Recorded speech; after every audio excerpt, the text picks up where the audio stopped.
Madame, Monsieur, bonjour, ravi de vous retrouver en cette matinée. Aujourd'hui, nous sommes le 7 février 2025, il est 8h. Comme chaque matinée, nous allons vous accompagner jusqu'à 9h30 et Amel Arribé est déjà parmi nous. Amel, bonjour. Bonjour Nour. Comment ça va, Amel? Ça va, merci. On a passé une belle semaine? Ça va, ça peut Ça aller. va, Ouais. pas très pluvieuse par contre. Très pluvieuse. Très pluvieuse? Bah oui, la semaine. Bah t'étais où? Je devais être dans les parages normalement. Non, je pense que c'était cloîtré dans un ouais. bureau. Oui, hein, oui, c'est en vrai. face. Voilà. C'est vrai. Une semaine Et plutôt. tu n'as pas vu les pluies? Non. Voilà. Il va y avoir pour aujourd'hui? Aujourd'hui, non. Ah bon. Petite accalmie. En attendant. Bon, mais le plus important, c'est que la semaine, quand même, elle a été généreuse. Non, non, très bien. Voilà. Alors aujourd'hui, Amel, en compagnie de, donc comme chaque samedi, nous allons retrouver notre amie Samira Hadjamar. Cette fois-ci, elle va nous emmener du côté de la Casbah pour nous parler ou nous faire visiter l'une des plus anciennes mosquées donc d'Alger. Il s'agit donc de la mosquée de Sidi Ramadan.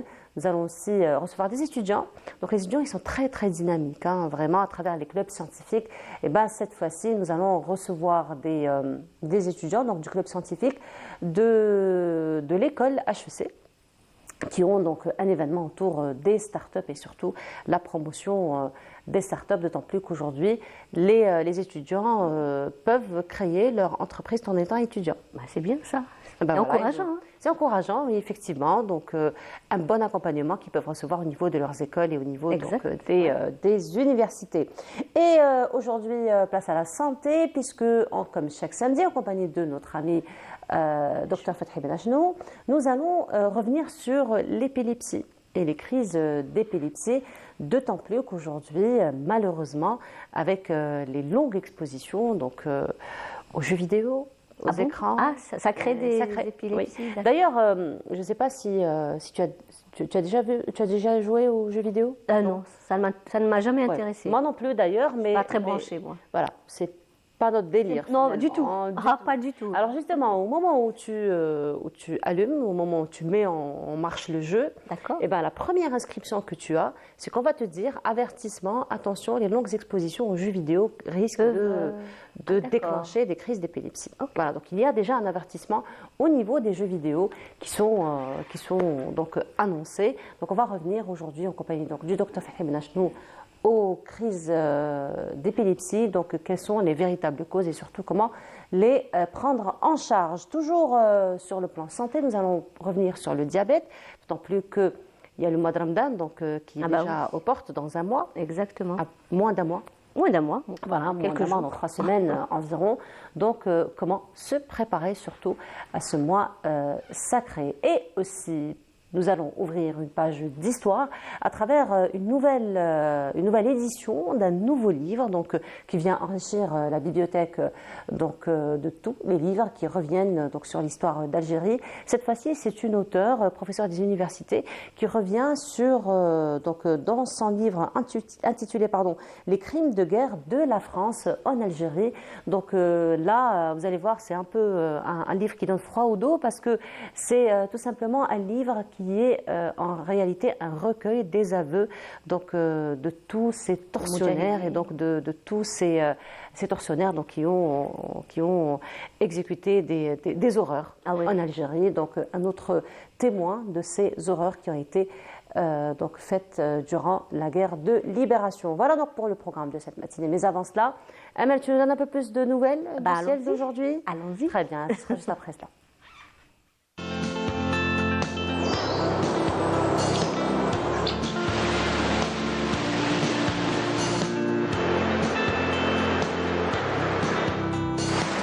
موبيليس تقدم لكم الأحوال الجوية. موبيليس معا نصنع المستقبل. Alors, on note une petite accalmie, tu nous dis exactement, sur l'ouest et le centre. Sur l'ouest et le centre. Ouais, voilà. Mais on aura toujours quelques pluies à l'est. Hein. Toujours quelques pluies. Exactement. Ça, c'est une bonne nouvelle quand même. Oui, ça va. Quand même. Voilà, un peu plus de détails, Amel. Allons-y. Merci Nour. Bonjour à tous et bon réveil. Eh bien, pour aujourd'hui, une petite accalmie sur les régions de l'ouest et le centre, avec toutefois de la brume en ce début de matinée. Sur les régions ouest et centre, puis le ciel restera généralement dégagé tout au long de la journée. Mais le ciel deviendra progressivement nuageux, mais en soirée, sur les régions côtières ouest et centre-ouest, mais qui peuvent donner quelques pluies par endroit. Par contre, à l'est, eh bien, on aura toujours cette couverture nuageuse qui va donner quelques pluies sous forme d'averses orageuses sur les hauts plateaux de l'est qui vont remonter, mais en cours de journée, sur les côtes de l'extrême est. Et à noter toujours des flocons de neige, et oui, sur les sommets de l'est qui peuvent atteindre les 1400 mètres. La moitié sud, par contre, eh bien, on aura des passages nuageux du Nord Sahara vers les oasis qui peuvent donner quelques pluies, parfois sous forme d'averses orageuses sur les oasis, mais ces pluies seront localement assez marquées durant cette matinée sur les oasis, puis une petite accalmie se fera sentir durant la journée, avec toutefois toujours quelques pluies durant la journée. Partout ailleurs, rien à signaler, le ciel restera dégagé à partiellement voilé, et des secondes de sable cette fois-ci tout au long des frontières algéro-maliennes et le Sahara central. Les températures, l'après-midi, eh bien, on va dire qu'il y aura une petite augmentation, mais plus sur les régions de l'ouest, avec toutefois le maximum 20 degrés du côté de Tlemcen, 18 à Oran, 17 à Alger, 16 degrés à Annaba et Tizi Ouzou, 14 Galma, 11 degrés du côté de Sétif, Batna, Al-Bayod, 9 seulement à Djelfa, 12 à Tiaret. Au sud, eh bien, on relèvera 18 degrés à Gardaïa et Ilizi, 19 Béchar, Biskra, 22 Tindouf, Adrar, 21 degrés à Salah et Timimoun, 28 à Tamanrasset, 27 Janet et Borj Bedjmourtar, et enfin 30 degrés le maximum à Ingzam. La mer aujourd'hui, eh bien, elle se montrera plutôt calme sur pratiquement l'ensemble des côtes, avec des vents faibles, 10 à 20 km/h sur pratiquement toutes les côtes, et les vents seront variables. On va faire un petit tour du côté de l'Europe, où on aura quelques flocons de neige mêlés à de la pluie, plus exactement à Berlin et Paris. Des pluies prévues à Londres, Lisbonne, Madrid, également Istanbul, mais plutôt couverts à Vienne et Kiev. Des passages nuageux à Moscou, mais peu nuageux du côté de Rome. Le mercure affichera moins de degrés à Moscou, 0 à Kiev, 3 à Berlin et Vienne, 4 à Londres, 6 degrés à Paris, 7 à Istanbul, Madrid, 16 degrés à Lisbonne, en passant par les 14 degrés à Rome. Voilà, je vous retrouve tout à l'heure, juste après le journal télévisé de midi. Et d'ici là, très très bonne matinée.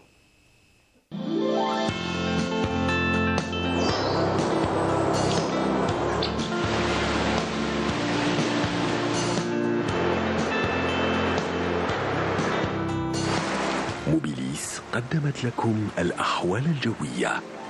موبيليس معا نصنع المستقبل. On notera une petite hausse de température. Oui, Amel, pour surtout à l'ouest, ouais, 20 degrés à Tlemcen pour un mois de janvier. Ah, février, pardon. Février, voilà. Bon, je suis toujours à janvier. Finalement, il n'y a pas que moi. Hein. On est pressé, hein, Voilà, de revenir en arrière. Et justement, alors, donc on disait une petite hausse donc, des températures un peu hors saison. Hein. Exactement, 20 degrés, c'est pas une température de février, ça. Voilà. Mais bon, c'est toujours ça de... Les caprices du temps. Exactement. On va dire. Le réchauffement climatique, il nous Voilà. fait des misères. Beaucoup même. Eh oui, Beaucoup. oui, En oui. tout cas, merci beaucoup Amel. Amel, on se moi. retrouve tout à l'heure dans le Inch'Allah. télévisé du midi, après celui de 19h. Et Demain, demain, à partir de 8h. Inch'Allah. Merci beaucoup Amel. C'est À tout moi. à l'heure. On continue. Ce sera pause musicale et on se retrouve juste après. Docteur Fethi Benachno, il va nous parler d'épilepsie. Ce sera juste après cela.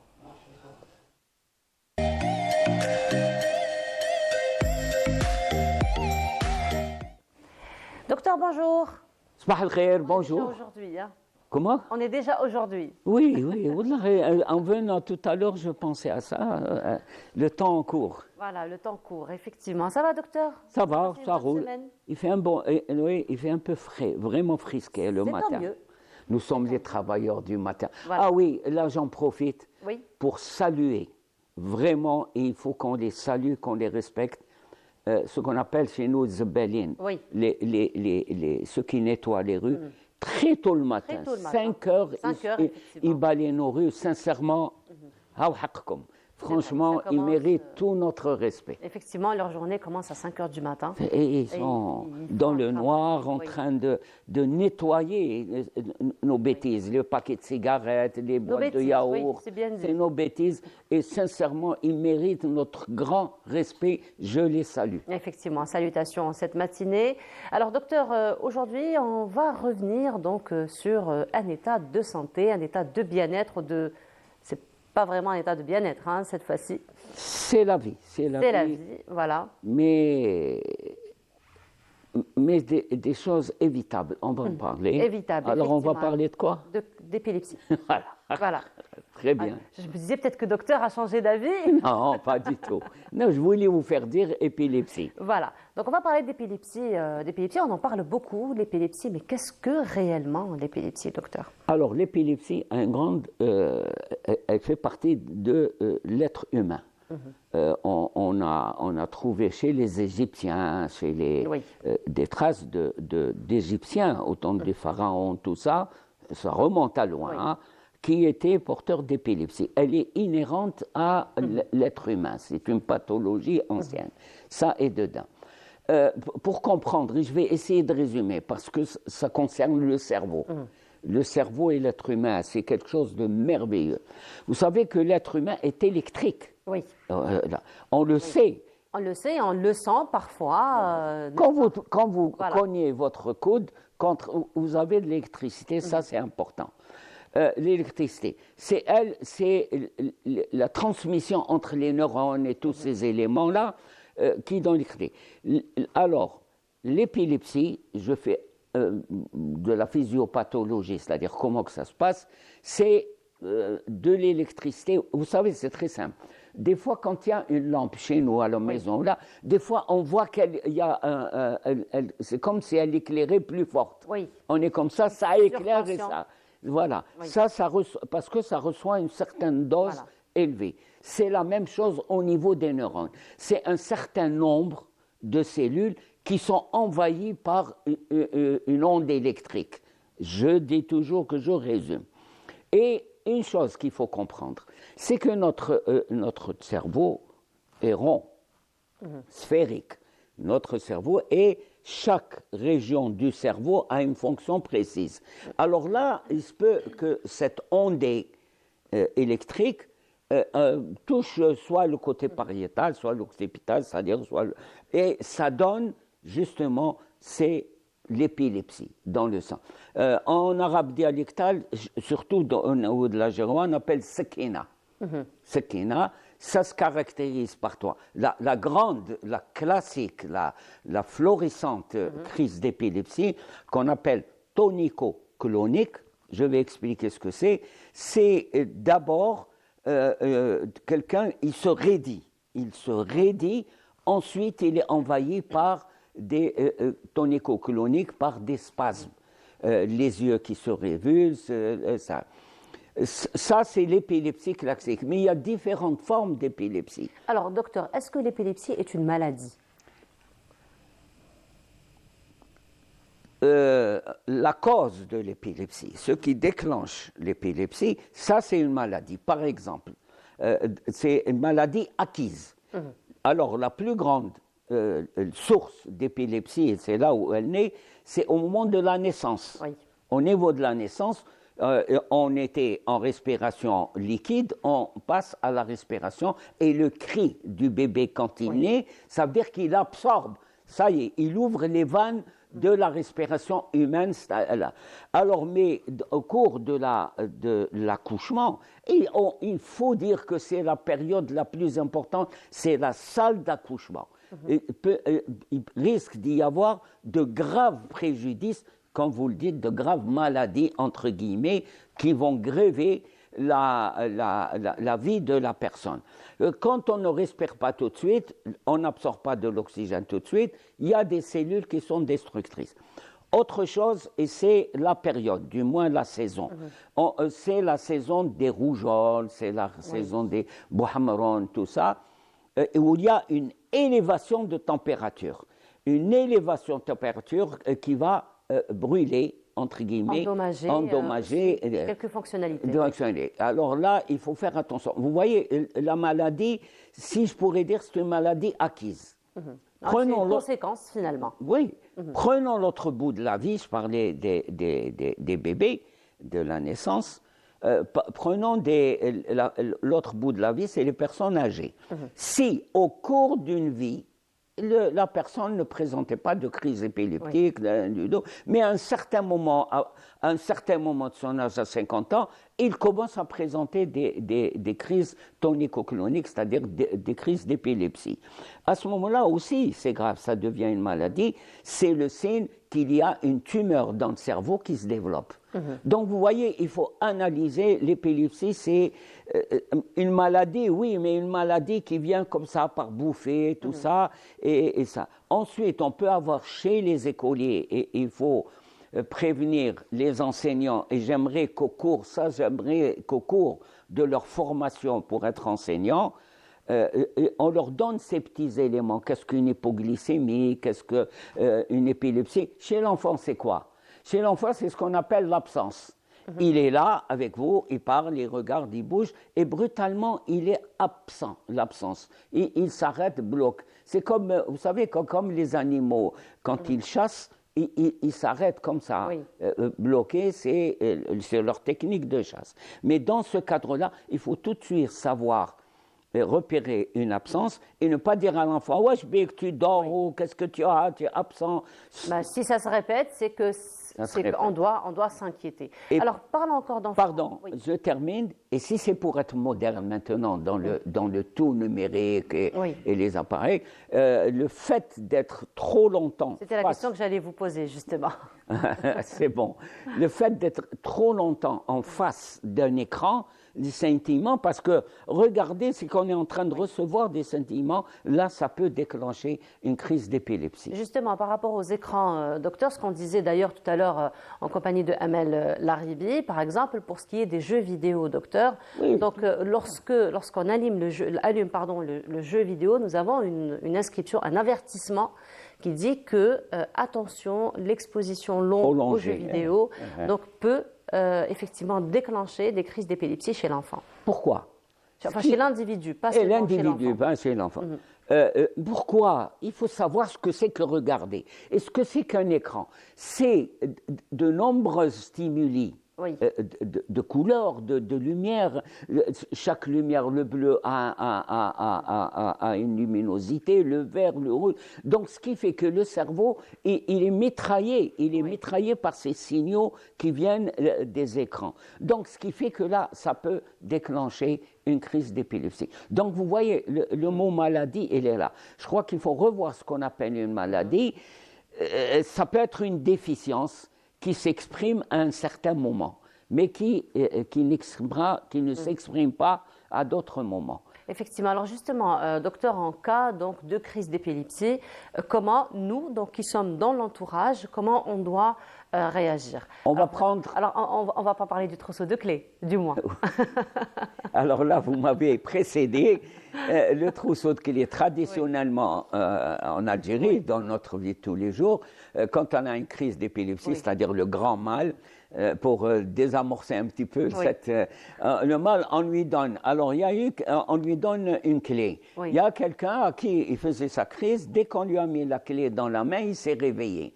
Il dit, ça y est, il est content, il vient d'avoir les clés de son appartement. De son appartement, voilà. Ça, c'est classique. Mais ce qui est important, il y a la crise classique. On appelle ça le grand mal.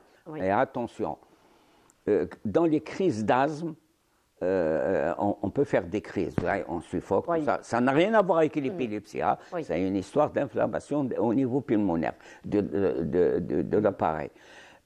Là, on peut faire une crise avec la respiration bruyante, mais quand il y a une salve, on appelle ça, une salve, c'est-à-dire des crises, vous mettez, c'est des corticoïdes, pas dans l'épilepsie. Là, on reprend. Mais les crises reviennent. L'épilepsie, c'est la même chose. Et c'est dangereux de faire ce qu'on appelle un état de mal épileptique. Il peut entraîner un mort. C'est quoi? C'est très fréquent et il faut être sous surveillance. Quand on fait une crise tonico-clonique, c'est-à-dire là, on injecte des produits, et ça s'arrête. Mais juste après 10 minutes, un quart d'heure après, il y a une autre crise. Et il y a une autre crise. Attention, là, ça devient dangereux. C'est ce qu'on appelle l'état de mal épileptique qui peut être très, très grave.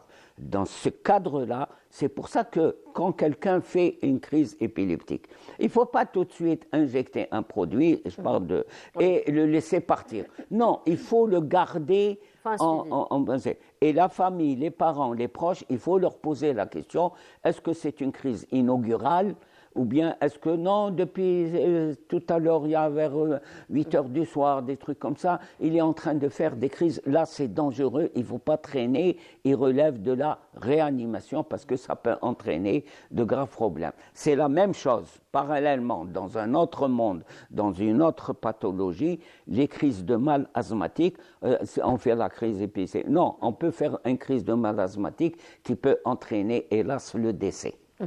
Alors, toujours dans la prise en charge donc, de la crise d'épilepsie, donc si ça se passe à la maison, comment justement les proches, ceux qui sont présents, quels sont les premiers gestes à faire? Premièrement, c'est quelqu'un qui perd tout contrôle de lui-même. Oui. Alors, première des choses à vérifier... C'est impressionnant de voir une crise d'épilepsie. Oui, mais il ne faut pas réagir par émotivité. Voilà. Je crois qu'il faut apporter. Quelqu'un qui est là et il déclenche une crise, il va tomber. Et il va tomber, il faut éviter qu'il ne se blesse. Ça, c'est très important. Dans la rue, quelqu'un peut tomber sur le bord d'un trottoir, n'importe où, il perd le contrôle de lui-même. Deuxièmement, et c'est ça qui est important, il faut toujours éviter qu'il ne tombe. À l'époque, quand quelqu'un est sujet à des crises, on mettait un casque qui amortisse, comme les cyclistes, tout ça, qui puissent amortir. Mais c'est très mal vu dans la société, la personne évite, dès qu'on le voit, on sait que c'est un épileptique. Ça, c'est la sensibilité humaine et l'intimité humaine. Deuxièmement, il faut l'allonger sans faire de pression. Parce que là, il pousse et nous, on fait une pression pour lui arrêter le bras, on peut avoir une fracture. Il faut le contenir, mais pas avec force. Deuxièmement, c'est très souvent, il faut avoir vu ça, il risque de se mordre, de se blesser la langue, ça. Et quand il se raidit, c'est très dur. Il faut essayer de mettre un mouchoir ou un embout, un caoutchouc qui soit souple, mais solide. C'est un truc là. Il faut savoir que la crise est rapide, elle passe par mais il faut savoir que pour déterminer que c'est une crise, il y a une émission d'urine. Ça, c'est important. Ensuite, il y a un moment où il ronfle. N'essayez pas de le réveiller ou de dire Khoya, mon frère, des trucs. Non, soyez à côté de lui et laissez-le faire sa crise. La crise n'est pas uniquement la tonico-clonique. Quand il y a l'émission d'urine, il ronfle et il se réveille. Et ce qui est important dans l'épilepsie, c'est que le patient, quand il se réveille, il est un peu hagard et il n'a plus la mémoire de ce qui se passe. Il ne faut pas le harceler. Ça va, nous on a cette habitude, ça va, tu es bien, tout ça. Non, laissez-le. De bonne foi, parce qu'on s'inquiète tellement. C'est vrai que c'est impressionnant de voir ce genre de situation. Je sais que ce n'est pas malveillant, au contraire, c'est très bien. Mais il faut l'accompagner. L'accompagner, c'est comme un avion qui atterrit. Laissez-le atterrir tout ça. Après, il va vous reconnaître. Ah, c'est toi, des histoires comme ça. Donc, il aura besoin de temps finalement pour encore. Un laps de temps. Voilà, un laps de temps. Et justement, donc une fois qu'il revient après sa crise, est-ce qu'il y a des choses à faire à ce moment-là ou non, c'est retour à la vie normale? Non, il revient à la vie normale. Même lui, il prend conscience de ce qu'il a vécu parce qu'il a fait des crises. Il essaye de se ramasser. Et il a ses vêtements qui sont humidifiés par l'urine, tout ça. Il y a ces éléments-là dont il faut tenir compte. Mais ce qui est important, c'est que dans les ateliers, dans les lieux de travail, par exemple comme ici, je ne sais pas, comme ici, tout ça, il faut savoir et être près de quelqu'un qui porte une épilepsie, qui est malade, entre guillemets, d'une épilepsie. Il faut le surveiller. La médecine du travail, il faut mener et voir. Quand on travaille avec quelqu'un dans un lycée, dans une école, dans un truc de radio, par exemple, certains travaux, certains postes de travail ne doivent pas être du tout donnés à des épileptiques. On ne va pas donner un travail au deuxième étage sur un échafaudage parce qu'il risque d'être... Et surtout, il faut, dans le cadre du travail, ça c'est très important, dans le cadre du travail, il faut que la médecine du travail apporte une attention spéciale pour détecter, pour toujours dans le secret professionnel. Surtout. Ça, c'est important. Et c'est tout. Bon, il faut inciter la personne à se soigner et tous ces éléments. Et je reviens au moment de l'accouchement. C'est une étape fondamentale qui va hypothéquer, si on ne fait pas attention, les conditions. Dans la salle d'accouchement, il faut qu'il y ait le gynéco, il faut qu'il y ait le réanimateur, il faut. Mieux que ça, il faut insister sur le suivi d'une grossesse, comment qu'elle se développe pour que la salle d'accouchement va se préparer au cas où elle aurait des informations sur le développement. Mais au cas où, dans le meilleur des cas, c'est d'avoir une information sur le déroulement de la grossesse et l'accouchement. Vous savez, moi je compare la salle d'accouchement, c'est ce qu'il faut. Oui. C'est comme, vous avez vu les salles de lancement de fusée. Oui. Quand ça décolle, mais il y a plein de monde avec des trucs. Et une coordination parfaite. Voilà. Oui. Et c'est ça un accouchement. Il faut avoir cet esprit. C'est pas un accouchement. Oui, vas-y, pousse. On a réduit ça à des trucs. Pousse, voilà, tu cries. C'est vrai, certains sketchs, certains trucs, c'est bon. Mais il faut se mettre. C'est comme une salle de lancement de fusée. Et là, on va lancer la vie. Ça, c'est très important. Effectivement. En tout cas, merci beaucoup, docteur, d'être revenu encore une fois sur ce sujet-là. Alors. Qui est important. Hein. Qui est important, effectivement. Une chose, l'Algérie, le système de santé algérien a une très très longue expérience de l'épilepsie. Et je tiens à rendre hommage au professeur Géronimi, qui était notre enseignant au niveau de l'hôpital Aïtidir. Et c'est l'occasion de marahmou alayh, comme on dit. Lui rendre hommage. Lui rendre hommage, surtout à sa mémoire. Voilà, en tout cas, merci beaucoup, docteur. Docteur, on se voit la semaine prochaine, Inch'Allah. Oui. Et la semaine prochaine, ce sera un lancement particulier de notre rubrique, n'est-ce pas? Oui, et dès le départ, dès maintenant, il faut, et j'espère que les téléspectateurs qui portent des maladies chroniques, surtout les diabétiques ou les hypertendus, c'est maintenant. Ramadan est dans 20 jours. C'est maintenant qu'on doit aller pas chez le médecin, aller chez son médecin traitant. J'expliquerai la semaine prochaine, médecin traitant, parce qu'il vous connaît, il connaît l'histoire de votre maladie, il connaît votre personnalité, il connaît l'entourage dans lequel vous vivez. C'est maintenant qu'il faut aller lui demander est-ce que je peux faire carême, pas carême, est-ce que je peux jeûner? Carême est une fête chrétienne. Est-ce que je peux jeûner ou pas? C'est très important, c'est maintenant. Là, classiquement, en plein Ramadan, on dit celui qui a une maladie chronique, il faut qu'il aille chez le médecin. Non, c'est maintenant pour savoir et avoir l'information. C'est son médecin traitant. Est-ce que je peux faire jeûner ou pas? Très bien. Donc, à partir de la semaine prochaine, Inch'Allah, docteur, on verra comment se préparer pour avoir un Ramadan, donc comme on veut, Inch'Allah. Safe, comme on dit. Voilà. Merci beaucoup, docteur. Donc, on se voit demain.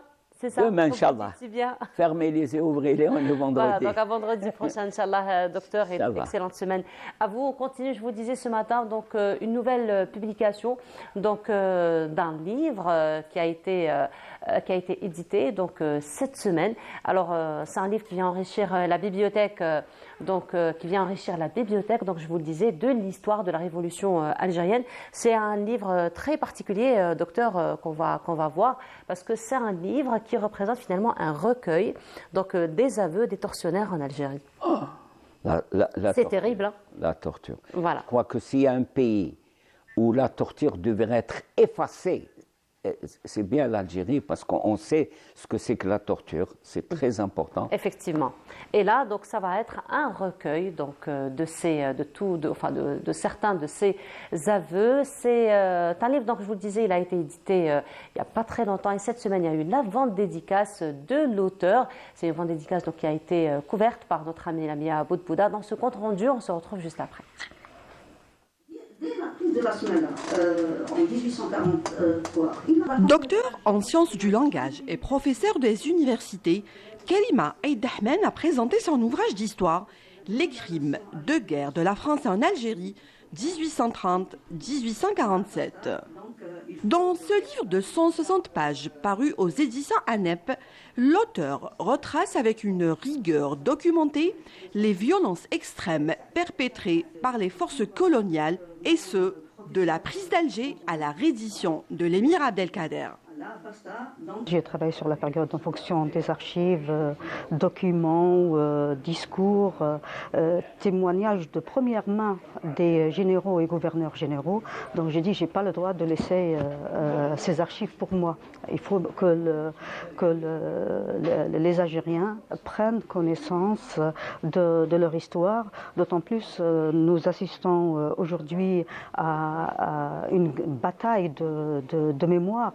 Et c'est à nous, les Algériens, d'écrire l'histoire de notre pays. Vous imaginez, entre 1830 et 1847, l'Algérie a connu un déficit démographique.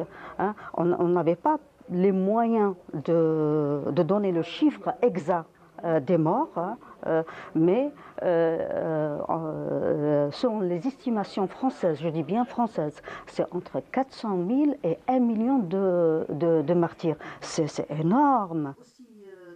Massacres, expositions de têtes coupées, viols de femmes, dépossession des terres, enfumades, razzias, autant de faits rassemblés dans les écrits d'acteurs de la conquête. On citera Bugeaud, La Mauricière, Pélissier, Cavaignac et Saint-Arnaud. Basé sur des archives françaises, l'auteur met en lumière les violences, atrocités, crimes de guerre et pillages.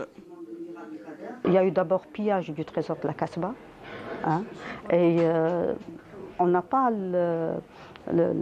c'est-à-dire le montant exact, mais ce que je peux dire, selon les estimations actuelles, ils disent qu'il y a eu à peu près entre 6 et 7 milliards d'euros. Ils ont volé le trésor, mais en même temps les œuvres d'art. Là, il faut vraiment consulter les archives au niveau d'Istanbul là, pour connaître la valeur du trésor de la Casbah qui a été pillé par les généraux et les militaires. En même temps, il y a eu des razzias, massacres, têtes coupées, dépossession de terre. Écoutez, c'était terrible. Hein. C'est une conquête longue, injuste et criminelle. Hein. Un débat qui a permis aux participants d'exprimer des réflexions sur les enjeux mémoriels et historiques.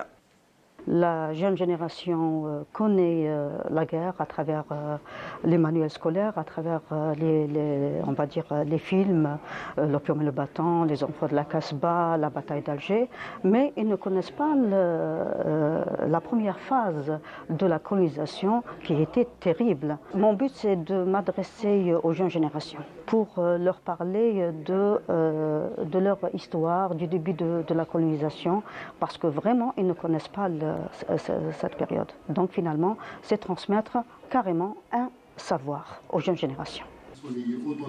Un ouvrage et une réflexion qui se situent à l'intersection de 3 disciplines, analyse du discours, histoire et ethnographie.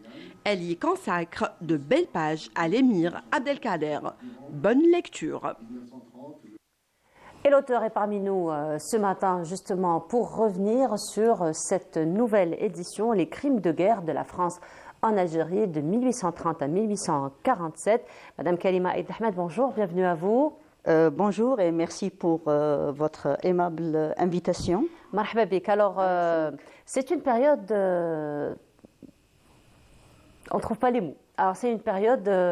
charnière, on va dire, importante, oui. Effectivement, donc là où il y a eu beaucoup d'horreurs qui ont été faites, on connaît les horreurs, on connaît beaucoup d'horreurs qui ont été faites durant la guerre de libération, donc entre 1954 et 1962. Absolument. Et certaines aussi, donc, qui sont carrément considérées comme crimes de guerre, crimes contre l'humanité, qui ont été justement exécutés entre 1830 et 1847. Oui. Vous revenez dans votre livre sur ces crimes-là, mais c'est un retour très particulier parce que vous vous basez sur des aveux particuliers, n'est-ce pas? Effectivement. En ce qui concerne le livre Les crimes de guerre commis par la France en Algérie, j'ai préféré prendre la période 1830-1847, comme je crois l'avoir déjà dit, parce qu'elle est méconnue. Les Algériens ne connaissent pas la première phase de la colonisation. Je me suis basée sur des documents inédits, parfois difficilement accessibles, mais ce sont des documents authentiques. Je dis bien des documents authentiques dans le sens où les généraux et gouverneurs généraux s'adressaient au roi, s'adressaient au ministre de la guerre. Hein. Ils étaient fiers, bien entendu, de leur massacre. D'exposer ce qu'ils avaient. D'exposer, voilà, exactement. Aussi, donc, j'ai voulu m'adresser aux différentes générations, deuxième, troisième génération de l'indépendance, que ce soit la génération algérienne ou bien la génération française. Parce que là, j'attire votre attention. Vous savez que la colonisation, la conquête et la colonisation ne sont pas enseignées en France. Les Français ne savent pas ce qui a été fait en Algérie. D'ailleurs, même quand vous parlez de la guerre d'Algérie, ce n'est que dernièrement qu'on a commencé vraiment à parler, à utiliser le mot guerre. Hein. Avant, c'était les événements d'Algérie. Donc, vous voyez... On comprend, parce que c'est une tache noire, finalement, dans l'histoire de la France. Ça reste quand même une honte, et donc on ne peut pas enseigner cela. Même si vous êtes d'accord, Madame Aïd Ahmed, que lorsqu'on parle d'Algérie, on ne peut pas rester indifférent. On ne peut pas rester indifférent. C'est vrai que je suis universitaire et je travaille en toute objectivité. Oui. Je travaille sur des documents. Hein. Vous dites que l'Algérie n'est pas une nation. L'Algérie est une grande nation. Hein. Et la preuve, nous avons des preuves. Hein. Nous avons cette question du blé, on parle de l'éventail, le coup d'éventail avec le Dey Hossein. Hein. Et là, j'attire votre attention, il faut absolument consulter les archives au niveau d'Istanbul pour connaître la valeur du trésor qui a été pillé au niveau de la Kasbah. Hein. On ne parle que de la Kasbah, là. Hein. Oui, on parle de la Kasbah. Non, on ne parle pas seulement de la Kasbah. En 1830... Du chiffre que vous avez donné. D'accord. L'estimation plutôt que vous avez donnée, c'est que la Kasbah. Donc on peut que la Kasbah. Parce que... Ce qui a été pillé par la suite. Vous avez tout à fait raison. Que la Kasbah. Pourquoi parce que les militaires, quand ils sont venus, ils sont venus pour la prise d'Alger. Ils ne savaient pas quoi faire, bien entendu, de l'Algérie. Hein. D'ailleurs, il y a eu la chute du premier roi Charles X. Hein. Après, il y a eu un autre roi, et c'est là où on a commencé à passer de l'occupation restreinte à l'occupation totale de l'Algérie. Mais il n'y a pas eu seulement le pillage de la Kasbah, il y a eu aussi le pillage de la Smala de l'émir Abdelkader. C'était la capitale ambulante de l'émir Abdelkader. Ils ont pris le trésor, ils ont pris les armes, ils ont pris des manuscrits très précieux. D'ailleurs, c'est ce qui explique après la défaite de l'émir Abdelkader. Hein, on lui a tout pris. Et bien entendu, cette reddition aussi est expliquée parce que l'émir Abdelkader était exposé à deux ennemis. Les troupes françaises, Bugeaud, la Mauricière, etc., mais aussi le roi du Maroc. Hein. Donc, à un moment donné, pour sauver les tribus au niveau de l'Ouest, il était obligé de se rendre. Et justement, vous avez consacré tout un chapitre justement à la lutte et au combat de l'émir Abdelkader qui a duré quand même une vingtaine d'années. Qui a duré une vingtaine d'années. Mais en même temps, l'émir Abdelkader, c'est lui le fondateur de l'État algérien moderne que nous connaissons aujourd'hui. Hein.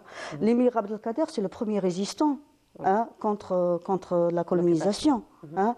L'émir Abdelkader est reconnu à l'échelle internationale. Parce que nous,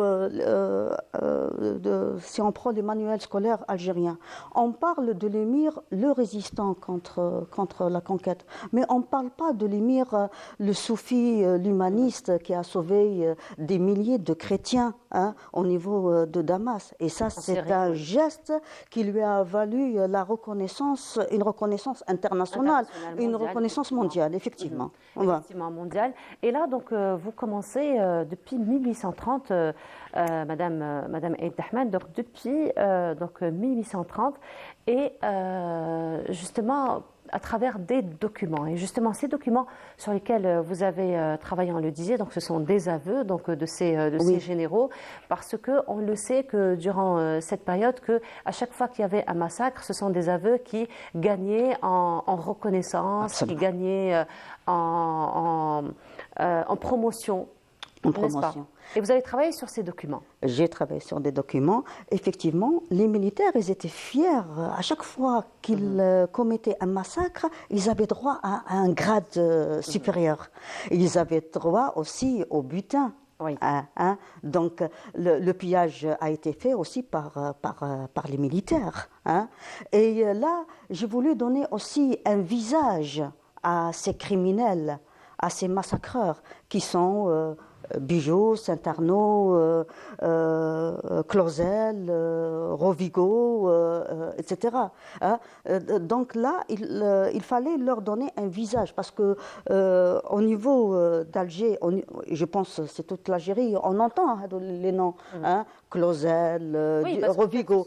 ce sont des noms qui ont été donnés à des rues durant la colonisation française. Oui. Donc, alhamdoulilah, aujourd'hui, ce sont Oui, des donc là, rues il qui faut ont leur été donner un rebaptisées. visage. Qui sont ces gens Et là, ces militaires ont publié, Oui. Dieu merci, pour les gens là, qui nous parlent de civilisation, et l'Algérie n'existait pas avant l'arrivée des Français, eh bien Dieu merci, vous avez vos militaires et vos généraux qui ont parlé des massacres et qui ont parlé du pillage, etc. Alors justement, les massacres, de véritables crimes, des véritables horreurs, un autre chapitre que vous avez consacré dans votre livre, que vous avez intitulé donc Violence coloniale et conquête d'Algérie, là où vous revenez à cette stratégie finalement, comme on le dit aujourd'hui, d'ailleurs l'histoire se répète, on le voit à Gaza malheureusement. Absolument. Donc vous revenez sur tout un chapitre que vous avez consacré justement à ce qu'on appelle aujourd'hui ce nettoyage ethnique, donc ce nettoyage des indigènes comme ils nous ont appelés. Vous savez, le mot Algérie a été confisqué au seul profit des Européens vivant en Algérie. Nos ancêtres s'appelaient Arabes, musulmans, nomades. J'ai consacré un chapitre à cette violence et aux aveux. Enfumade, Oui. razzia. Ils ont tué un militaire. Je vais chez eux et je vais tout un village. voilà, et je vais exterminer tout un village. Et il y a eu c'est une guerre d'extermination. Le bilan est très lourd. Selon les sources françaises, il parlait d'un chiffre entre 500 000 et 1 million de morts sur une population de 3 millions. Les sources françaises les sources algériennes, parlent de 10 millions et non pas de 3 millions. Mais même si on prend le chiffre de 3 millions, ils ont tué le tiers. Voilà. Le Le tiers, tiers, effectivement, de la population. Pour montrer que c'est une terre vide, une terre vierge. Non, il y avait des Algériens, il y avait leurs biens. Donc finalement, il y a aussi un autre événement qui m'a marqué, c'est la restitution des crânes, des 24 crânes des résistants algériens. On leur attribue comme ça un numéro au niveau du musée de l'homme à Paris. Mais c'est une preuve contre vous. vous parlez de civilisation, mais en même temps, vous étiez des coupeurs de tête en Algérie. Sans parler là des enfumades, c'est terrible. Et les aveux des généraux sont là, hein, donc là, on ne peut pas les contredire, effectivement. Voilà, effectivement. Donc on retrouve toutes ces informations donc, dans votre livre, un véritable travail de recherche que vous avez fait, un travail de documentation. Surtout, n'est-ce pas? Parlez-nous un petit peu de l'accès à ces documents. Oui. Au fait, comme on est des universitaires, on prend les archives algériennes et les archives françaises. Les archives algériennes, donc j'ai pris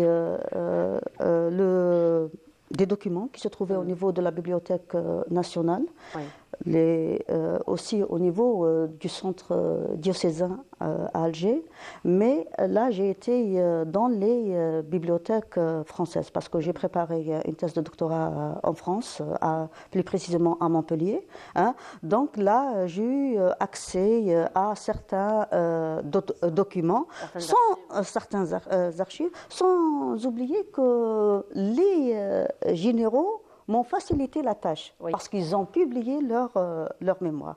Hein. Donc j'ai commencé bien entendu à comparer les faits, les chiffres et à un moment donné, avec tout le discours qui se développe là en France de l'extrême droite, je n'ai pas le droit de garder ça pour moi.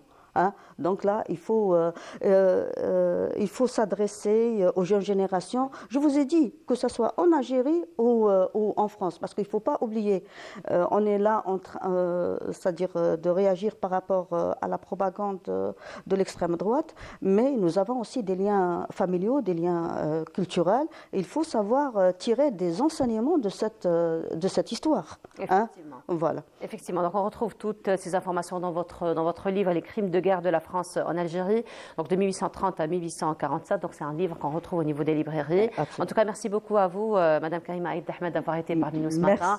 Et félicitations encore une fois pour cette édition qui vient encore une fois comme une pièce de puzzle. Hein. Donc encore une fois pour mettre de la lumière encore une fois sur notre histoire. Merci encore une fois d'avoir été parmi nous ce matin. Voilà, on continue cette fois-ci. Donc nous allons nous intéresser à la santé, puisqu'il y a eu installation donc de la commission de lutte contre le cancer et c'est notre amie Majda Jahmoun qui s'intéresse à ce sujet. Dans ce reportage, on se retrouve juste après.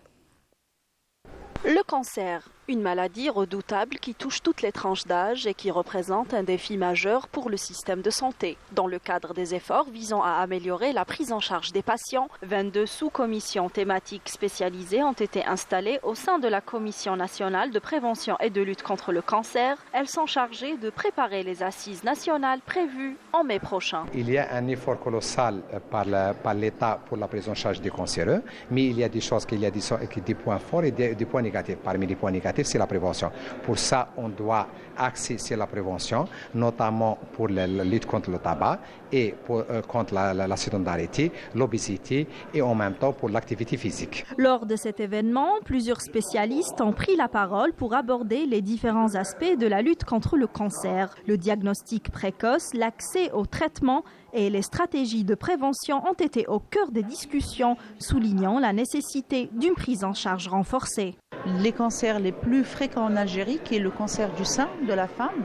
Et on a vu une mutation du profil épidémiologique des femmes concernant les cancers gynécologiques. Elles sont de plus en plus jeunes, les cancers sont de plus en plus agressifs. Donc il est clair qu'il faut s'organiser pour une stratégie de dépistage, de sensibilisation, mais aussi de diagnostic et de diagnostic précoce. Le cancer du cerveau occupe la 6e place en matière de mortalité en Algérie, alors qu'il occupe la 12e place d'après l'OMS dans le monde. Le cancer du cerveau en Algérie, il touche une population jeune.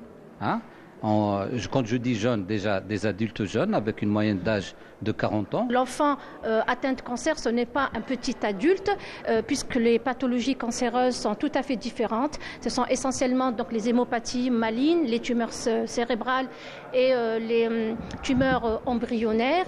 Donc nous avons insisté sur les points sur lesquels il faudrait travailler avec cette commission pour faire avancer les choses. La lutte contre le cancer repose sur une mobilisation continue de tous les acteurs du secteur de la santé. Les assises nationales ont un objectif majeur qui consiste en l'élaboration d'une stratégie nationale pour la période 2025-2035 axée sur la prévention, le dépistage précoce, l'amélioration du parcours des patients, le développement de la recherche scientifique et la réintégration sociale des patients guéris. Et voilà, donc nous allons rester toujours sur la page santé. Cette fois-ci, nous allons nous intéresser au syndrome des ovaires polykystiques. Et pour en parler, donc nous avons avec nous notre ami habituel donc, de l'émission, Dr Hamouten. Bonjour, bienvenue à vous. Bonjour, c'est toujours un plaisir de vous recevoir. Bonjour, chers téléspectateurs. Alors, endocrinologue et aussi diabétologue. Donc aujourd'hui, nous allons nous intéresser à ce syndrome d'ovaires polykystiques. Donc d'abord, c'est quoi ce syndrome ? Alors le syndrome des ovaires polykystiques, c'est l'une des causes, c'est la maladie la hormonale la plus fréquente chez la femme en âge de procréer. Et c'est la cause de stérilité pour certaines femmes. 80-95% des problèmes de stérilité chez la femme, c'est ce syndrome des ovaires polykystiques. Donc c'est un syndrome qui fait son apparition à un jeune quand même assez, à un âge plutôt assez jeune. Absolument.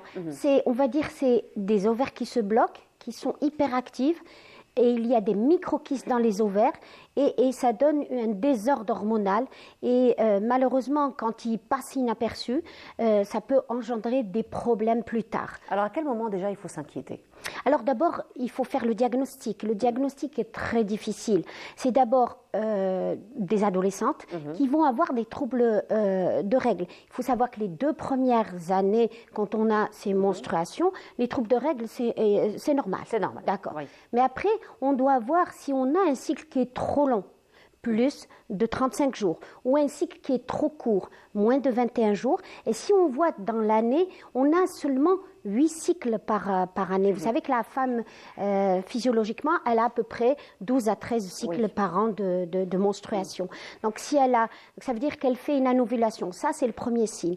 Ensuite, on peut avoir des signes de désordre hormonaux qui sont, alors, soit de l'acné par il y a une sécrétion, vous savez, quand la coque de l'ovaire s'épaissit, quand il y a de l'insuline en résistance, elle ne répond pas au message et donc elle se met, au lieu de produire tant d'hormones, elle produit une hormone masculine en plus grande quantité qui va justement bloquer ses ovaires. Et qu'est-ce qui se passe au niveau de l'ovaire ? C'est normalement la fille née, donc à la naissance, avec 1 à 2 millions de gonocytes. Et après, à l'adolescence, elle n'en a plus que 4000. Et après, bon... Et qu'est-ce qui se passe normalement ? L'ovaire nous donne une ovule chaque mois, à chaque menstruation, donc enfin avant la menstruation. Et malheureusement, c'est plusieurs follicules qui se mettent à être matures. Je dis toujours, c'est comme la mariée. Elles se mettent toutes, elles se préparent et elles se battent. Il n'y en a aucune qui sort de l'ovaire et donc on n'a pas d'ovulation. Donc ça peut être des femmes qui sont mariées, qui ont des cycles strictement normaux, mais elles n'ont pas d'ovulation.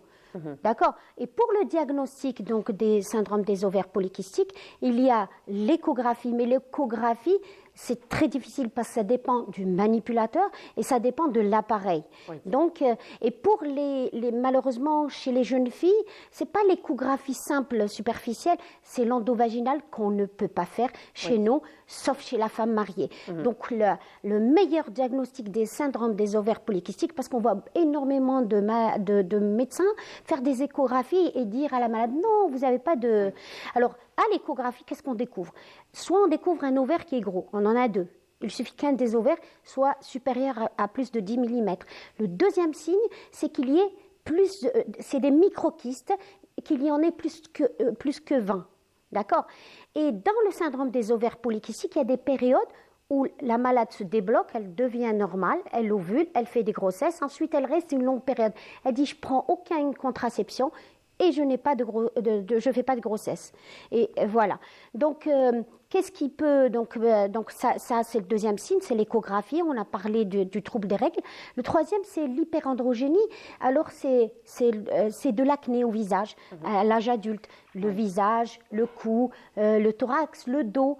Ça, on peut avoir une chute de cheveux, de l'alopécie. Vous savez que chez la femme, au niveau du cuir chevelu, quand on examine son cuir chevelu, elle n'a pas le dégagement des golfes frontaux. Alors, c'est quand on examine ce genre ces femmes, alors elles sont dégarnies à ce niveau. On appelle les golfes frontaux, c'est comme chez l'homme.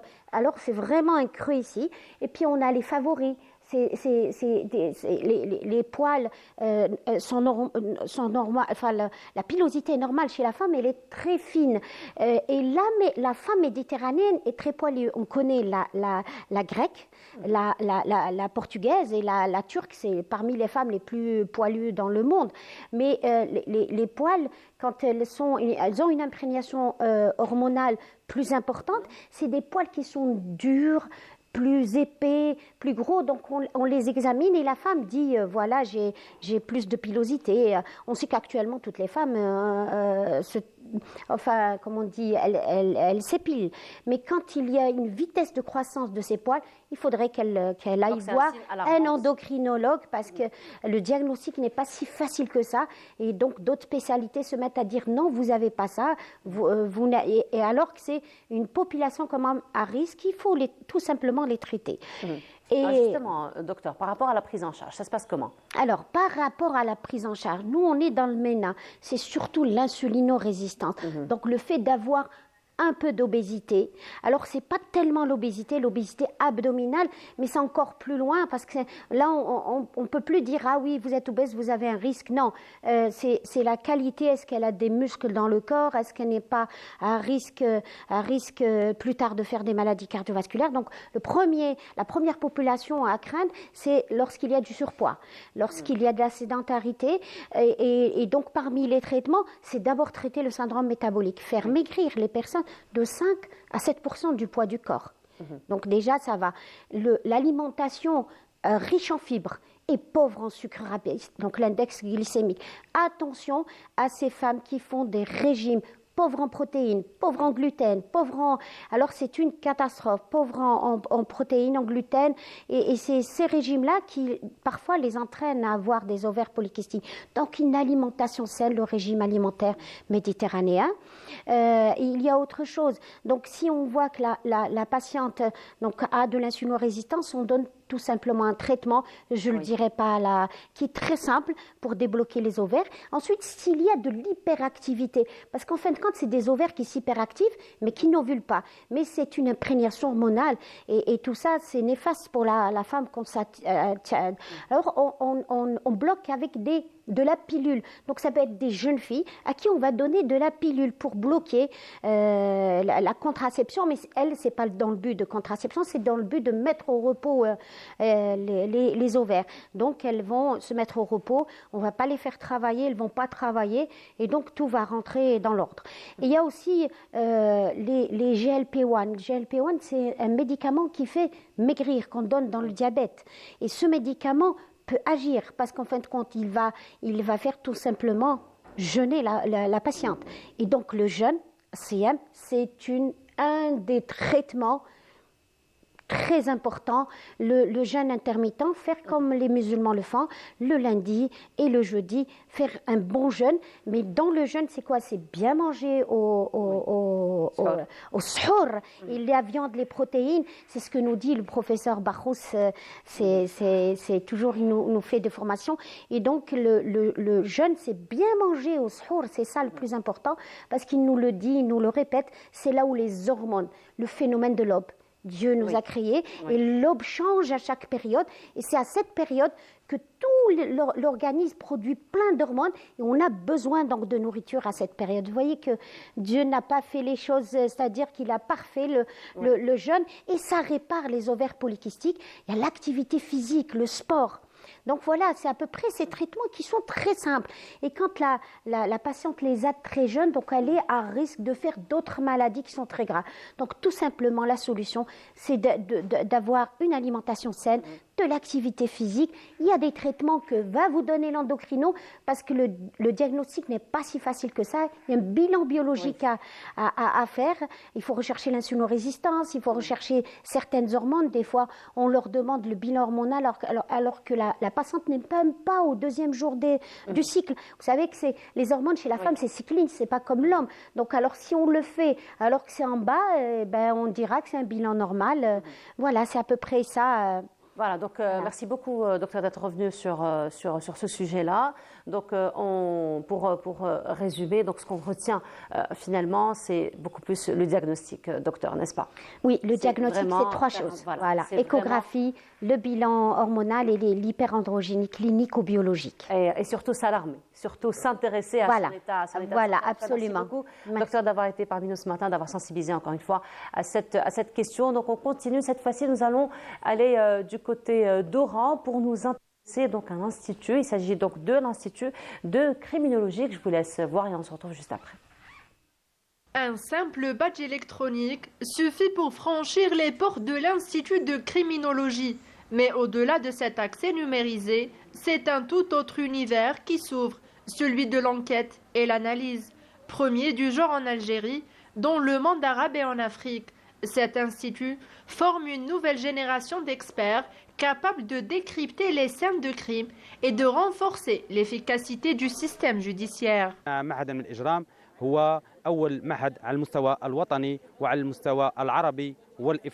L'Institut de criminologie est unique en son genre, tout au niveau national qu'arabe et africain. En étant spécialisé dans la criminologie, les sciences pénales et les études sécuritaires, l'objectif principal de cet institut est de former une élite de professionnels qualifiés, capables de mener des recherches approfondies pour renforcer le système judiciaire et soutenir les institutions de sécurité.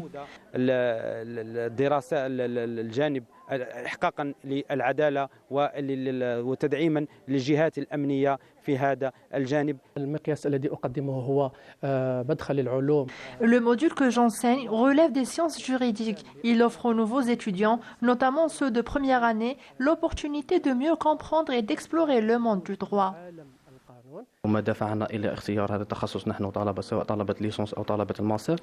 Ce qui nous a motivés à choisir cette spécialité, c'est l'unicité de cet institut qui se distingue à l'échelle nationale, continentale et arabe. Il propose une formation pluridisciplinaire avec des modules diversifiés, tout en intégrant la numérisation dans le cadre des universités de 4e génération en Algérie.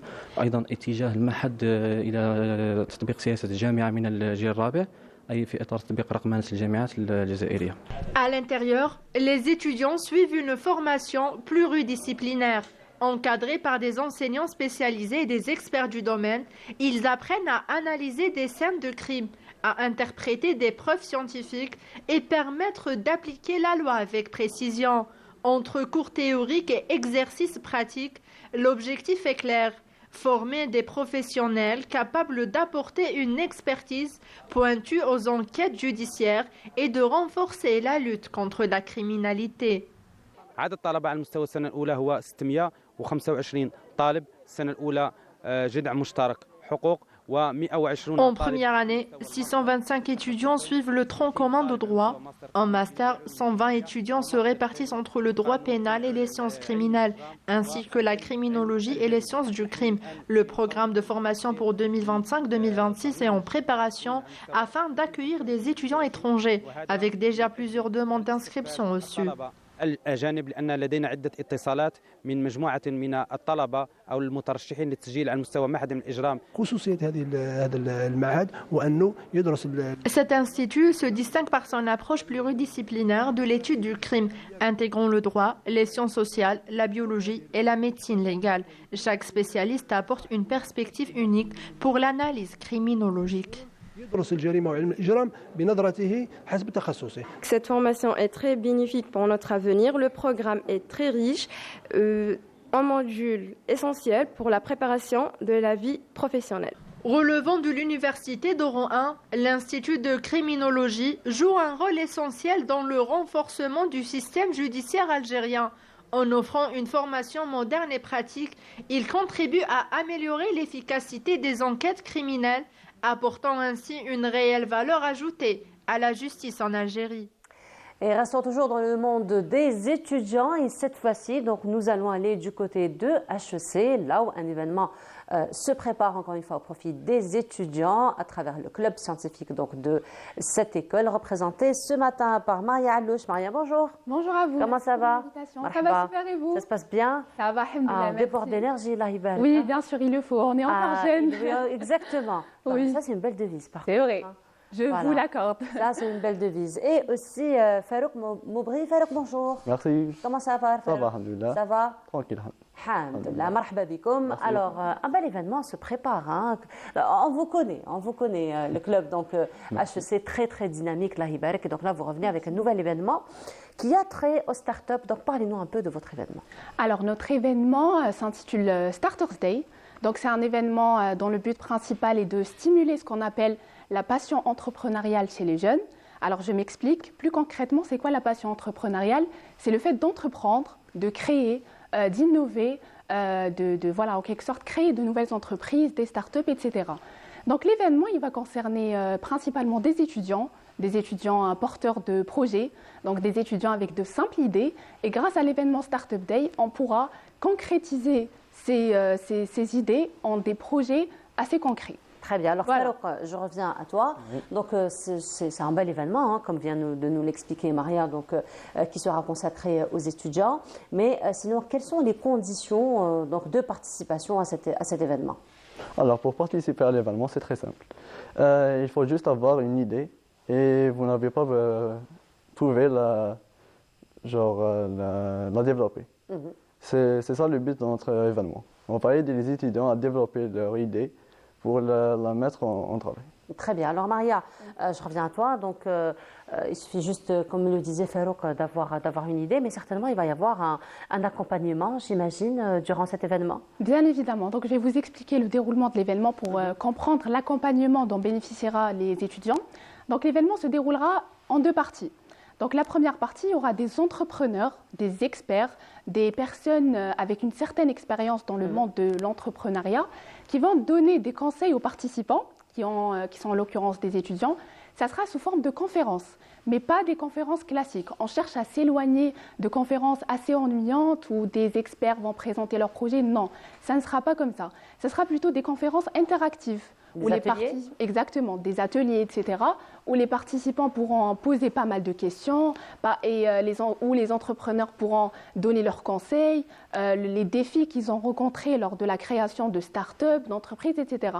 Donc, ce sera un échange plutôt concret, un échange réel qui va permettre aux étudiants par la suite, durant la deuxième étape, de présenter leur projet. Par exemple, moi, en tant qu'étudiante, si j'ai un projet en tête, une idée de start-up, etc., je pourrais la présenter durant la deuxième étape. Durant la deuxième étape, devant les jurys qui sont les entrepreneurs, mais également le public, je vais présenter mon projet qui pourra se concrétiser. Donc, par la suite, le gagnant remportera une somme de 100 000 dinars. Donc, oui, ce qui est quand même assez conséquent, c'est très très encourageant.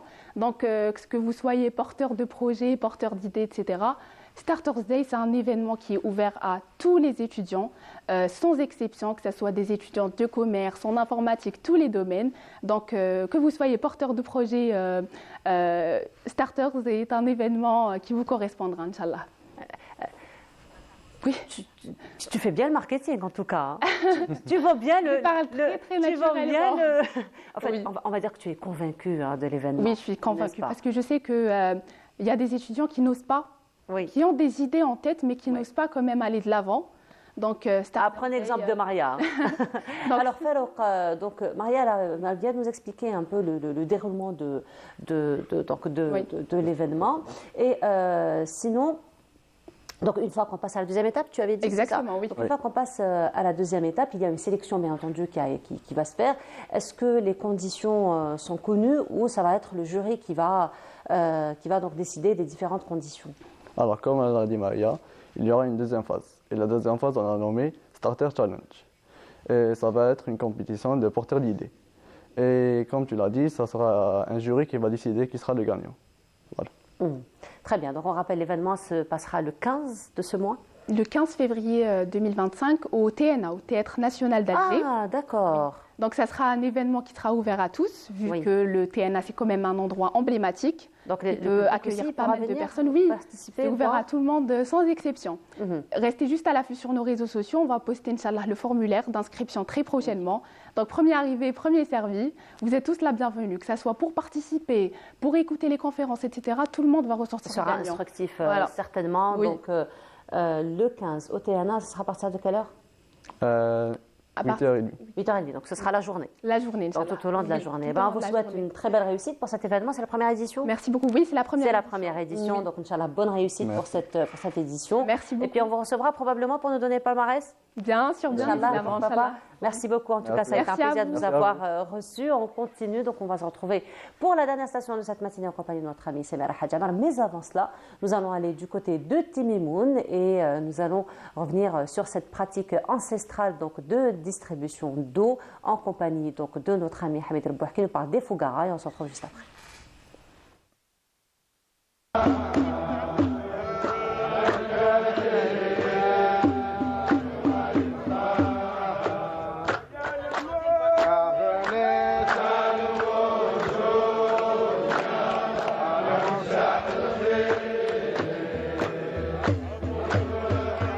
À 1200 km d'Alger, Timimoun est une ville connue pour ses merveilles naturelles comme des oasis en plein désert, avec des palmiers très verdoyants.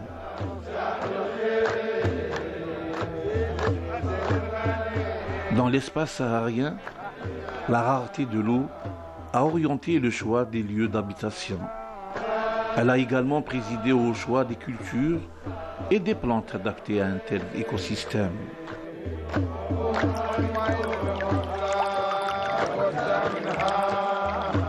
Les ancêtres avaient construit un système d'irrigation pour alimenter l'oasis en eau, la Fougara.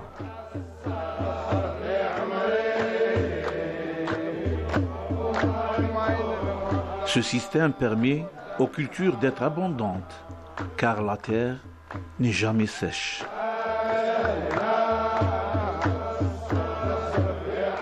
À Timimoun, un groupe de jeunes a eu l'idée de s'occuper d'une Fougara qui se trouve en pleine ville.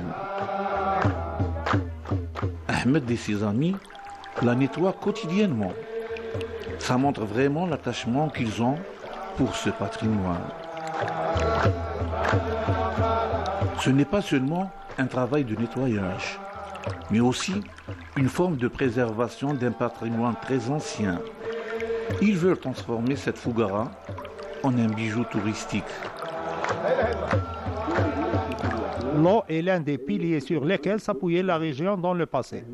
On irriguait autrefois un grand nombre d'oasis. En tant que jeunes de la région, nous voulons transformer ce site en un lieu touristique. L'âge de cette Fougara dépasse les 6 siècles et sa longueur varie entre 7 et 8 kilomètres. Un de nos proverbes dit « Dans un pays où il n'y a pas d'eau, il n'y a pas de sécurité ».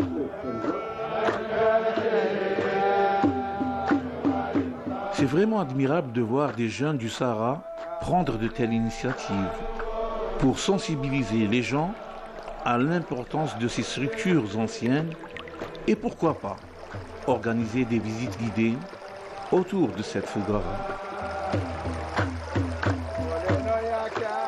S'investir dans la conservation des Fougara montre un profond respect pour l'histoire et les traditions.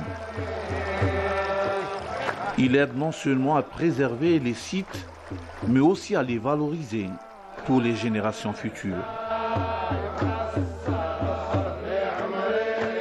Il offre ainsi une opportunité de développement local en attirant des visiteurs tout en restant fidèle aux racines culturelles de la région. Et de Timimoun, nous allons aller à la Casbah en compagnie de Samira Hadjamar. Samira, bonjour. Bonjour Nora. Comment ça va, Samira? Très bien. Ça se passe bien? Très bien. Alhamdoulilah. C'était un petit voyage, hein? Oui, j'aime beaucoup. Les Qso, les Fougara, le système hydraulique, c'est millénaire. C'est ingénieux. Très. Ça, voilà, ça... Économie de l'eau. Effectivement, donc ça Très évoque bonne encore une gestion. fois le génie de l'homme, donc dans l'économie et surtout l'équité dans la distribution de l'eau. Voilà, effectivement. Effectivement. Voilà. Et donc, on va parler de la. tu vas nous amener du côté de la Casbah? Oui, du haut de la Casbah. Voilà, pour nous faire découvrir. Mais j'ai une petite page d'ailleurs, Oui. jingle là. Voilà. J'aime bien moi, j'aime bien. Arnie, je fais l'introduction. Pardon, Arnie, vas-y. je fais l'introduction. Vas-y, vas-y. Et donc, tu vas nous faire découvrir l'une des Haute plus Casbah. anciennes. Donc, l'une des plus anciennes mosquées. Alors, elles sont deux à être plus anciennes. Jama' al-Qadim, puisqu'il y a Jama' Jdid juste à côté. Jama' al-Kbir, pas celui qui, pas le nouveau. Enfin, tu vois, pas celui de Mohammedia, Oui. celui d'Alger Centre, près de la pêcherie. Voilà. Et la mosquée Ils sont donc, deux. de Donc, Sidi Ramadan. Et que tu vas nous faire découvrir juste après cela. Ben voilà ta page. Voilà, super.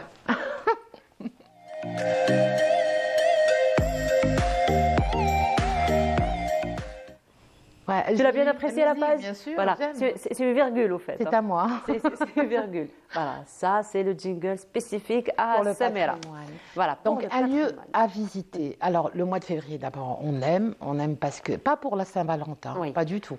On aime parce que le 23 février, c'est la journée nationale de la Casbah. De la Casbah. Je voudrais juste apporter une précision. La Casbah, c'est là où il y a la citadelle. C'est là la Casbah. Ce qui vient à partir de, on va dire, de Serkadji jusqu'en bas, c'est la vieille Médina. Par extension, on dit la Casbah, ou alors Haute Casbah, transpercée par une rue imposée par les Français, et en bas aussi détruit, là où il y avait le palais de la Janina au niveau de la place des Martyrs, aussi transpercée par une rue où on a détruit à peu près 150 bâtisses. Alors Sidi Ramadan, il a existé bien avant l'arrivée des Français, bien sûr, le colonisateur français en 1830, et bien avant aussi l'arrivée des Ottomans. Donc on est entre 900 et l'an 1000. Sidi Ramadan, c'est en fait, c'est pratiquement tout le quartier. C'est un peu plus bas que Serkadji. Donc c'est quand on rentre au début de la Casbah, juste après le rempart de la citadelle. Voilà, donc on rentre, il y a un restaurant là-bas qui est très prisé, il y a toujours du monde. Oui, il y a toujours du monde, toujours effectivement. du monde là-bas. Jamais sahlé. Parce qu'il faut attendre 2 heures. attendre Voilà, des heures, on va dire. Il faut venir à 11h ou alors il faut venir à 10h30. En fait, les gens viennent de bonne heure parce qu'ils veulent la vue sur, très belle vue sur la demi-couronne d'Alger ou alors la baie d'Alger. Voilà, donc Sidi Ramadan, c'est une... alors pourquoi on a parlé aussi de Jama' al-Kbir ou al-Qadim, c'est parce qu'ils ont une architecture unique, atypique par rapport On le voit sur... c'est on une voit carte le postale, minaret. Samira? Non, c'est une photo. C'est une photo. Voilà, il y a une architecture assez atypique. Ce qu'on voit là, c'est la sepka. C'est l'ornementation qu'il y a sur le minaret. Le minaret fait 32 mètres de hauteur. Les marches sont basses en fait pour y accéder. La mosquée Sidi Ramadan, elle est très particulière par rapport à son toit. Elle et Jama' al-Qadim, il y a un toit en tuile en fait, il est en pente et en tuile. Le reste des mosquées de la Casbah ne sont pas pareilles. Les mosquées de la citadelle, les 2 mosquées de la citadelle ne sont pas pareilles puisqu'elles sont ottomanes. Celles de la citadelle ont été construites par Hussein, Kain Jama' al-Barrani, et puis Jama' al-Day, Hussein Day. On le sait parce qu'il y a l'inscription au-dessus de la porte, juste avant d'emprunter les escaliers. Et je recommande vivement aussi de visiter, pour ceux qui ne la connaissent pas ou ceux qui ont envie de la revoir, d'y aller, hein, parce que c'est très beau. Voilà, donc Sidi Ramadan, pourquoi elle est particulière? Parce que c'est un petit carré. C'est l'architecture, je l'ai dit, de la Sepka, ça nous rappelle le mauresque, ou alors le Moudakher espagnol, en fait, ibérique. Ce qu'on retrouve, ce qu'on dit, les connotations, les éléments architecturaux de l'Andalousie, en fait. Mais en fait, c'est berbère, on suppose. Alors, il y a 2 versions. On dit que elle serait dédiée à un saint homme, le Wali Sidi Qaïd Ramadan, qui serait natif de Biskra. Ou alors, elle serait dédiée ou construite par un soldat au moment de l'arrivée de Uqba ibn Nafeh en Algérie, au nord de l'Afrique.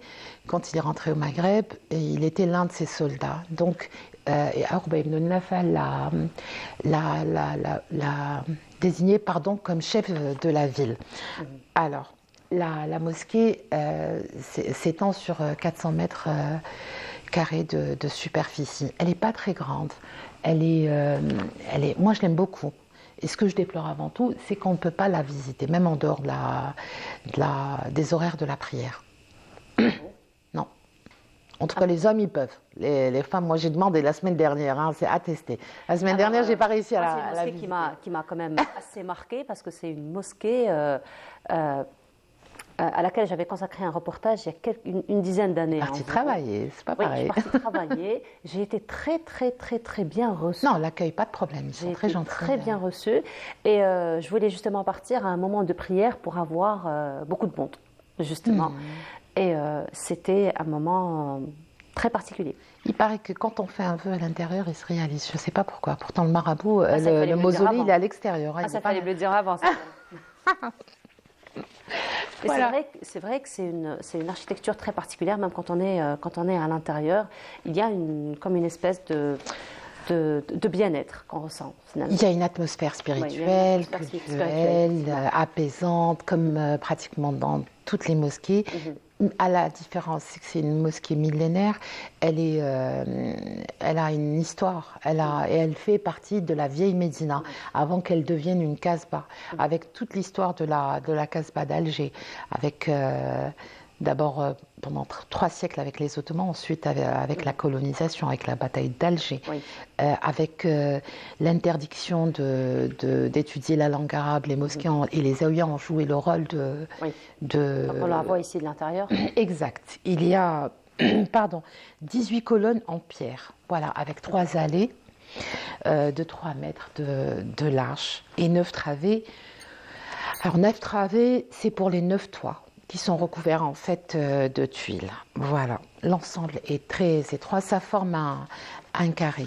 Voilà, il y a une fontaine à l'extérieur, juste quand on descend du restaurant très prisé par les touristes et les visiteurs de l'Algérie. Il y a une fontaine à l'extérieur, elle date aussi, et on dit, le mausolée, la tombe, voilà, de Sidi Ramadan est juste derrière. Donc il n'est pas à l'intérieur de la salle de prière ou de la mosquée, il est à proximité de la salle de prière, tout comme le minaret. Le minaret, c'est 45 marches, elles sont basses, il a une décoration assez spéciale en fait. Elle ne ressemble pas, il n'y en a pas ailleurs.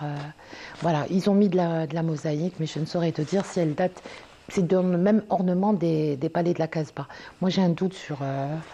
je pense que c'est venu bien plus tard. Parce qu'elle a été, une première fois classée en 1904, et puis un peu plus... Alors, elle a été classée en 1904 en tant que monument, juste la mosquée. Et puis en 1992, elle est classée... avec l'ensemble, en fait, dans l'extension dans le grand ensemble de la Casbah, donc Haute Casbah, Médina et Casbah Marine, voilà. Même au niveau de la salle des ablutions, Samira, je crois qu'il y a une fontaine au milieu. Oui. Au niveau de la salle des ablutions, c'est pas des robinets modernes comme on connaît, c'est carrément une fontaine au milieu. Oui, il faut juste savoir. Il y a toujours des fontaines. On va jamais dans toutes les mosquées jusqu'à aujourd'hui, la structure fait qu'il y a une salle d'ablution et très souvent et c'est décoré, c'est beau, c'est très beau.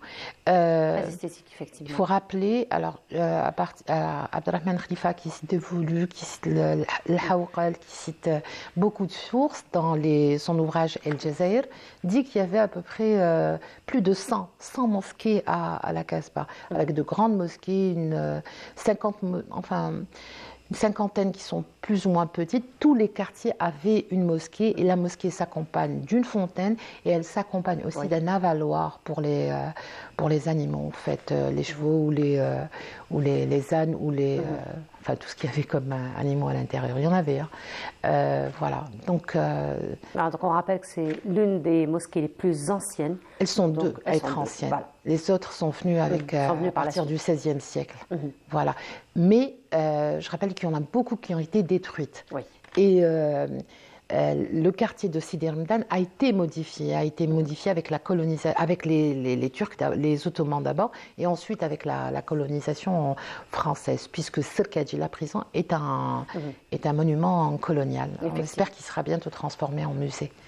Voilà. Voilà, effectivement. Donc, merci beaucoup. Un lieu à visiter, en fait, toute la Casbah est à visiter. Toute la Casbah, effectivement. Mais Sidi Ramadan en particulier. De toute façon, c'est un passage obligé. La citadelle en particulier. De toute façon, Sidi Ramadan, c'est un passage obligé. Obligé, la Casbah, n'est-ce pas? Oui, même si, en fait, obligé. On peut rentrer par deux manières, en passant par l'artisan Mahiot, bien sûr, les bénisses, comme on peut reprendre les escaliers, aller chez Bahia, l'artisane aussi, l'une des premières artisanes femmes qui a ouvert son atelier là-bas, et puis bifurquer sur la droite et puis aller à Sidi Ramadan. Voilà, effectivement. Voilà. Et puis reprendre. L'intérêt de la Casbah, c'est que ce sont des ruelles, des dédales, et toutes peuvent conduire à une autre ruelle parallèle. Là, par contre, il faut être accompagné. Hein. Oui. C'est un véritable labyrinthe, par contre.